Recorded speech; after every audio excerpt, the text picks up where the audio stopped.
There we go. All right. Hello and welcome to another.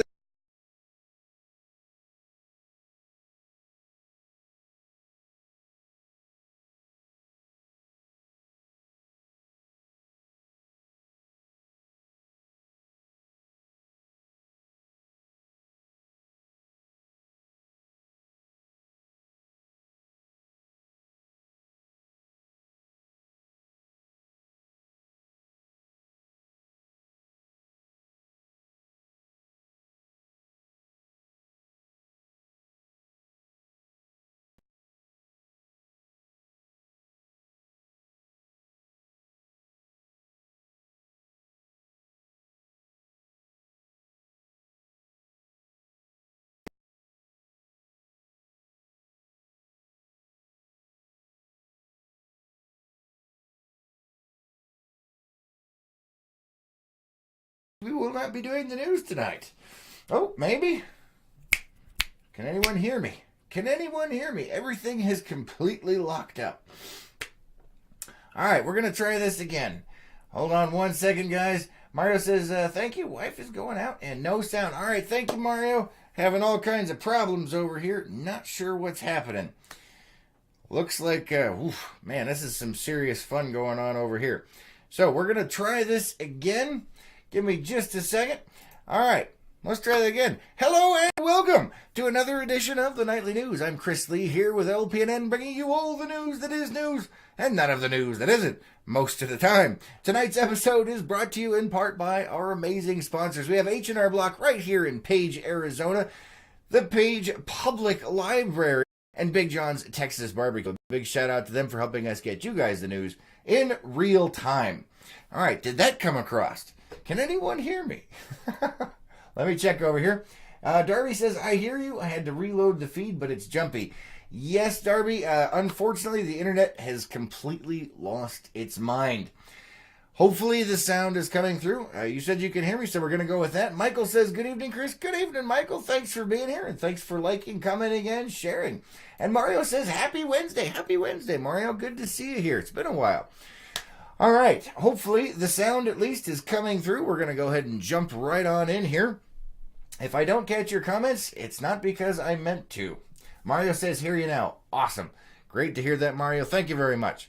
All right, so in Arizona news today, with the deadline passing on Tuesday for the 7 Colorado Basin states to submit their comments and ideas to the Bureau of Reclamation on what to do next with water rights and how to protect the Colorado River, the Department of the Interior issued a statement yesterday stating that they were withdrawing its request for input from the states regarding how the department should proceed. The 7 Colorado River Basin states successfully reached a consensus on the drought contingency plan and have submitted it for congressional approval for implementation. In the statement from the department, U.S. Bureau of Reclamation Commissioner Brenda Berman commended the 7 states for reaching the consensus. Under the plan, states voluntarily would give up specific water amounts to keep Lake Powell on the Arizona-Utah border and Lake Mead on the Arizona-Nevada border from reaching critically low levels. Mexico also has agreed to water cuts. The Imperial Irrigation District in California was written out of California's plan when the Metropolitan Water District agreed to contribute most of the state's voluntary water cuts. The 2D had stated that they would not commit to any agreement unless they received $200 million in federal funding to help restore the Salton Sea southeast of Los Angeles. The state's drought contingency plans are meant to supplement existing guidelines that dictate water deliveries to Arizona, Nevada, and California. The Bureau of Reclamation had predicted a more than 50% chance that Arizona and Nevada would not get their full allocations of water in 2020. However, the latest study shows a shortage may be avoided due to recent above-average snowpack. But the updated prediction for 2020 will not occur until August of this year. All right, let me check the comments over here. Hopefully things are coming through. Michael says, I can hear you. Awesome. Thank you, Michael. I appreciate it. Nancy says, yes, I hear you. Awesome. Thanks, guys, for being here. Thanks for liking, commenting, and sharing. Unfortunately, the internet is having fun with us tonight. And Mario says, like that commercial, you have a robot. Hey, got to practice these things. It's important. Without those sponsors, we can't get that stuff out to you guys. They're what keep us going. All right.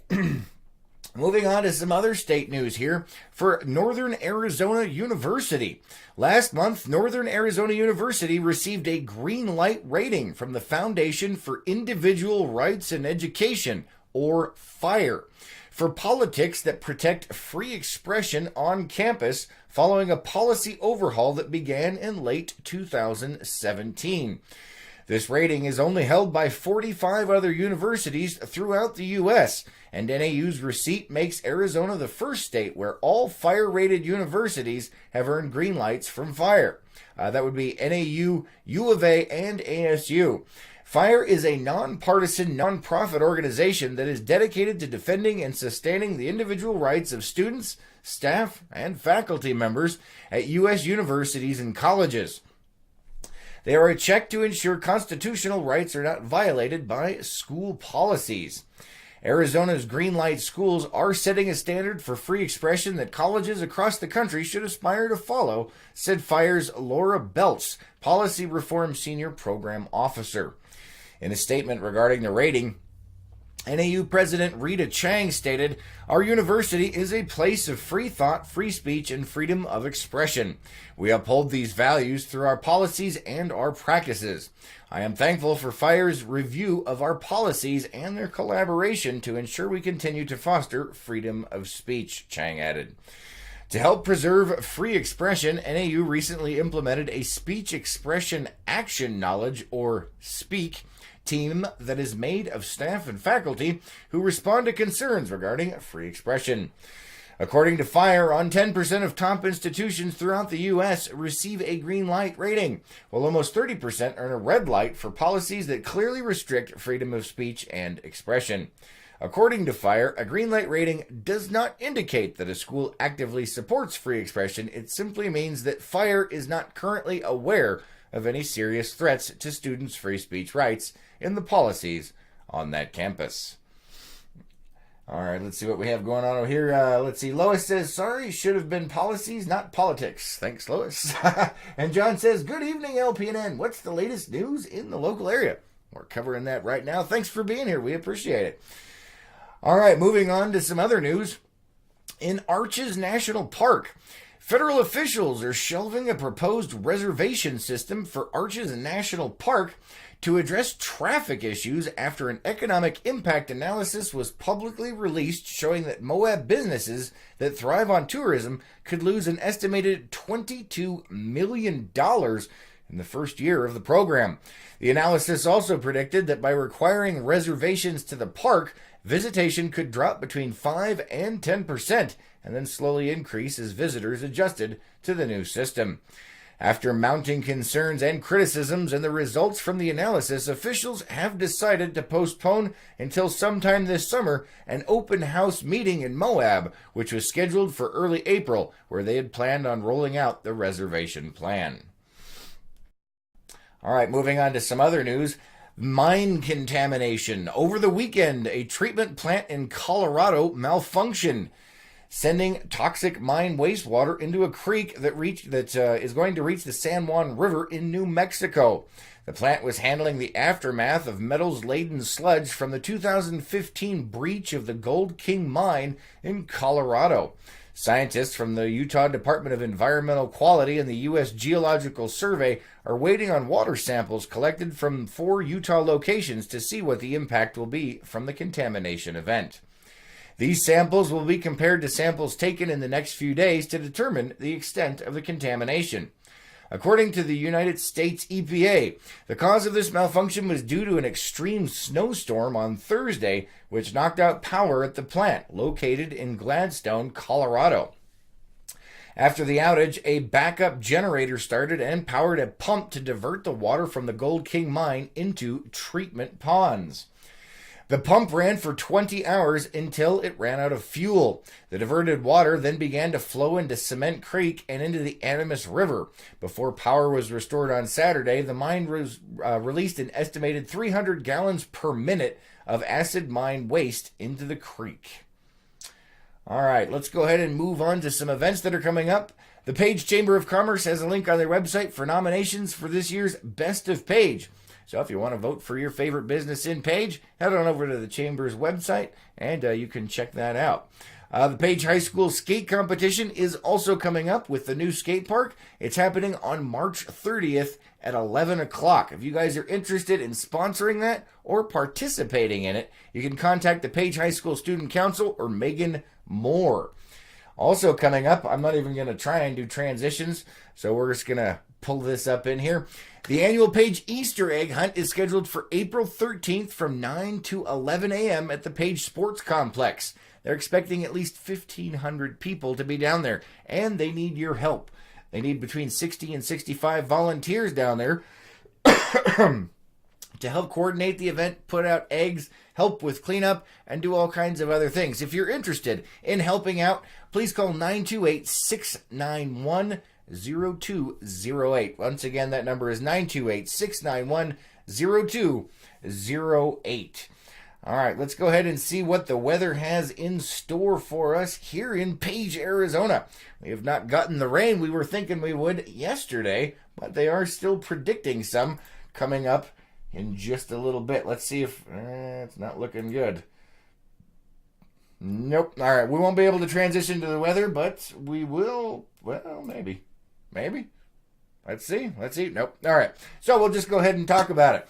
It looks like the weather is going to be about 48 degrees tonight. Oh, it is working now. Look at that. It's amazing. All right. So the low for tonight is going to be 48 degrees. Let's see. They are still predicting some rain coming up through the evening, all the way up to about 68% chance around 11 o'clock tonight. Tomorrow, a high of 55 with a low of 40.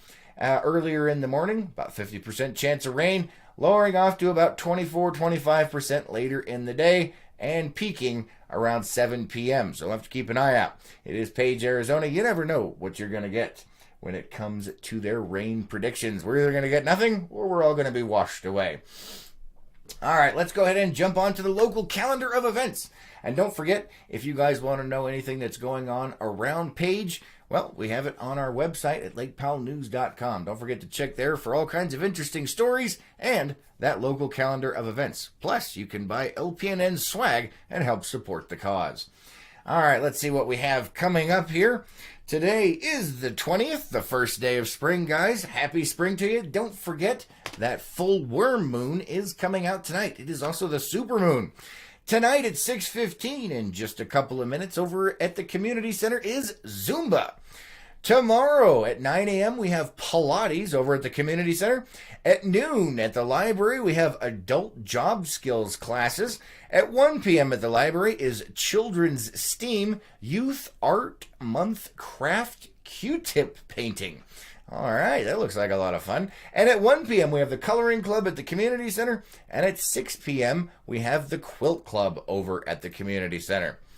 All right, let me check the comments one more time over here. Lois says it's starting to sprinkle now. Awesome. Well, look at that. So we are getting just a hint of rain out there. That's all we have for you tonight, guys. Thank you so much for joining us. Thank you for liking, commenting, and sharing on all of these videos. It really does help us out. Have an amazing night, and we'll catch you tomorrow on the Morning Cup. Until then, if it decides to work, you might have to wait just a second.